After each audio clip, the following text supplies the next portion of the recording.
grade 10 revision question இருந்து எடுத்த question. If f of x is equal to x square minus 1, find f composite f கேட்டிருக்காங்க.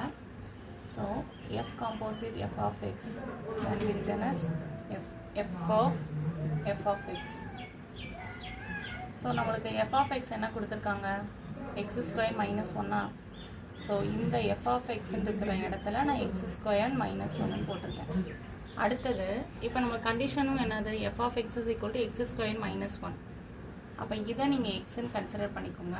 அப்போ x square minus 1 the whole square minus 1. அடுத்து வந்து இது எப்படி a minus b the whole square ஃபார்முலாவா? இப்போ a minus b the whole square formula என்னது? a square plus b square minus 2ab.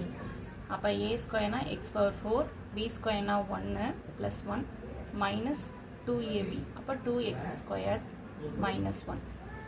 அடுத்து ப்ளஸ் 1ம் மைனஸ் 1ம் கேன்சல் ஆயிடும். ஸோ எக்ஸ் பவர் 4 மைனஸ் என்ன நம்மளுக்கு பேலன்ஸ் இருக்குது? Minus 2x square.